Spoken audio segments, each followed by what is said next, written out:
Ed Sullivan and the seven music legends he believed were truly dangerous. Every Sunday night, for nearly 2 decades, America performed the same ritual. Dinners were finished early, conversations paused, living room lights dimmed, and millions of families turned their attention to a black and white television set, trusting one man to decide who deserved entry into their homes. Ed Sullivan did not smile easily. He did not charm audiences with warmth or charisma. His delivery was stiff, his posture awkward, his introductions famously clumsy. Yet despite, or perhaps because of this unpolished presence, Sullivan became the most powerful gatekeeper in entertainment history. A single appearance on his stage could transform a struggling performer into a national phenomenon. A rejection, or worse, a ban, could quietly suffocate a career before it truly began. To the public, Sullivan was merely a host, but behind the scenes, he was something far more consequential. He watched closely. He listened carefully. He noticed how performers treated waitstaff, band members, assistants, and spouses. He paid attention to what happened when applause faded and cameras stopped rolling. Sullivan believed something deeply unfashionable today, that fame carried moral responsibility.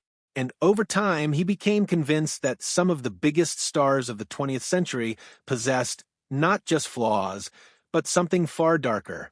In private conversations, in personal notes discovered long after his death, and in recollections from staff who worked by his side, a pattern emerged. There were artists whose talent he admired, whose music thrilled audiences, yet whose character alarmed him. He believed they were capable of real harm. Tonight, we explore the 7 music legends Ed Sullivan privately believed crossed a line from troubled to dangerous. Their music shaped generations. Their influence is undeniable. But their personal conduct tells a far more disturbing story, one Sullivan recognized long before the rest of the world was ready to listen. And the first case shocked him so deeply that he never forgave it. Jerry Lee Lewis, when talent couldn't excuse the unforgivable. Jerry Lee Lewis didn't walk onto the stage, he detonated. When he appeared on the Ed Sullivan Show in 1957, he embodied everything America both feared and secretly craved about rock and roll.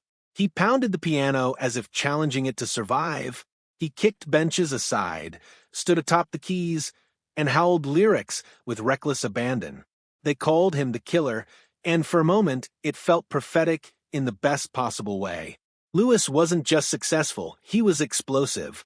With hits like Whole Lotta Shakin' Going On and Great Balls of Fire, he looked poised to rival Elvis Presley himself. Sullivan, cautious by nature, still placed his stamp of approval on Lewis by featuring him prominently. Then came the revelation that changed everything. While touring the United Kingdom, reporters uncovered a truth so shocking it instantly halted Lewis's rise. At just 22 years old, he had married his 13-year-old cousin, Myra Gale Brown. As the scandal unfolded, it became clear Lewis had attempted to minimize the outrage by lying about her age. When Sullivan learned the details, he was furious, not just morally but personally. He believed Lewis had deceived him into promoting someone whose actions violated everything Sullivan stood for. Lewis was immediately blacklisted. Radio stations stopped playing his music. Venues canceled bookings. His appearance fees collapsed from thousands of dollars a night to barely a few hundred.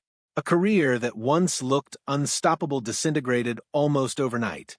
But Sullivan's instincts went deeper than outrage over a single act. In the decades that followed, Jerry Lee Lewis's life became a trail of violence, addiction, and tragedy. His 7 marriages were riddled with allegations of physical abuse. 2 wives died under circumstances that raised disturbing questions. One drowned shortly before a divorce, another died of a methadone overdose barely weeks into marriage. Looking back, historians believe Sullivan didn't just see scandal. He sensed a pattern, a lack of restraint, a disregard for boundaries, a man whose talent masked something volatile and dangerous. Time would prove that instinct hauntingly accurate. James Brown. The sound of genius and the rage beneath it. James Brown didn't merely perform, he commanded. His appearances on the Ed Sullivan Show were feats of discipline and stamina. His band moved like a single organism, every note precise, every step rehearsed to perfection. Sullivan himself christened him the hardest working man in show business. But behind the sequins and choreography, Sullivan witnessed something deeply unsettling. Brown demanded absolute obedience. Musicians lived in fear of fines for wrinkled shoes or missed beats. Explosive anger lurked just beneath the surface. Control wasn't just professional, it was personal. Sullivan reportedly confided to a producer, "That man has a devil inside him." Brown's criminal history didn't emerge overnight. It stretched back before fame and followed him throughout his career. Arrests for domestic violence, weapons charges, drug possession, and repeated accusations of brutal abuse from women close to him. What troubled Sullivan most wasn't arrogance or ego, traits common among stars, but the consistency of violence and domination. Brown's relationships were defined by fear, not partnership. Yet Sullivan faced a dilemma. Brown's cultural impact was undeniable. His music was revolutionary. Sullivan continued booking him, but insiders noticed a shift. There was no warmth, no backstage camaraderie, only a careful distance. Decades later, as allegations piled up and arrests mounted, Sullivan's discomfort seemed less like conservatism and more like foresight. Chuck Berry, the architect of rock and roll, and its darkest contradiction, Chuck Berry didn't just influence rock music, he wrote its blueprint. His guitar riffs, witty lyrics, and swaggering persona defined teenage rebellion and shaped generations of musicians. When Berry first appeared on The Ed Sullivan Show, America witnessed something entirely new. But Sullivan's admiration quickly eroded. As Berry's legal troubles became public, Sullivan struggled to reconcile brilliance with behavior. Berry's criminal record wasn't rumor, it was documented. An armed robbery conviction in his youth. Then, at the height of fame, a conviction under the Mann Act for transporting a 14-year-old girl across state lines. For Sullivan, this was unforgivable. He believed in redemption. But crimes involving minors crossed a moral boundary he would not compromise. Berry appeared once and never again.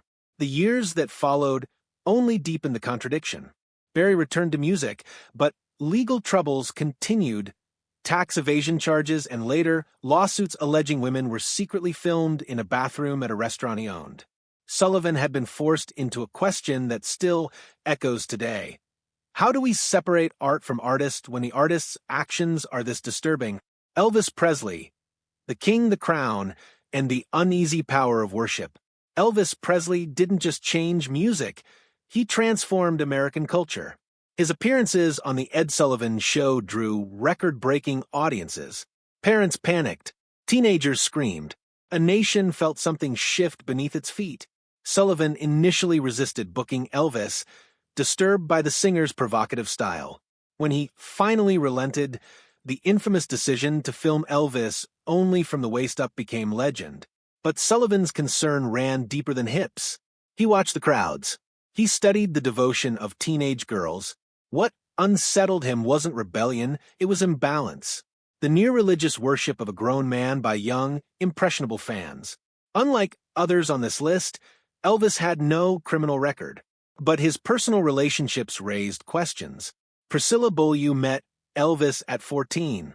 He controlled her appearance, her movements, her life. Sullivan eventually praised Elvis publicly, even endorsing his character.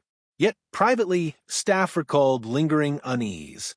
Sullivan wasn't judging a crime, he was questioning influence. Phil Spector.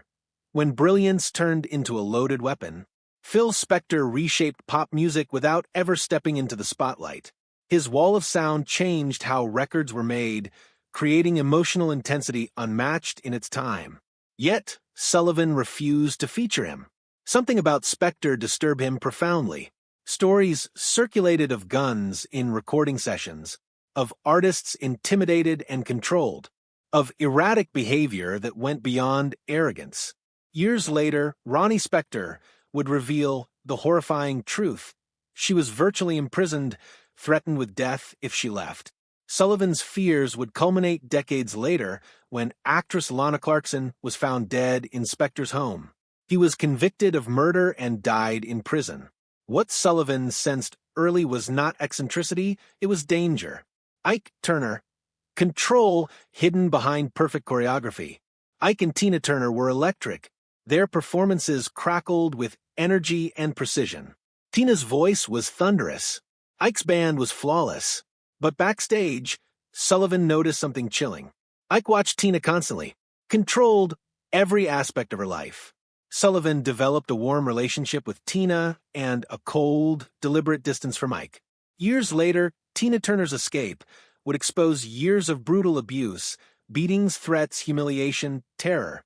Sullivan had seen the signs long before the world believed her. Jim Morrison, one promise broken, one fate sealed. The Doors' 1967 appearance should have been triumphant. Instead, it became legendary for all the wrong reasons. Morrison promised to change a lyric. When cameras rolled, he stared directly into the lens and defied Sullivan on live television. For Sullivan, this wasn't rebellion, it was betrayal. He believed character revealed itself under pressure. Morrison's defiance confirmed Sullivan's fear that something destructive lived inside him. Within years, Morrison spiraled into addiction and chaos, dying at 27. Sullivan had seen the ending before the story finished. The Sullivan Standard: power, responsibility, and moral judgment. Ed Sullivan was not flawless.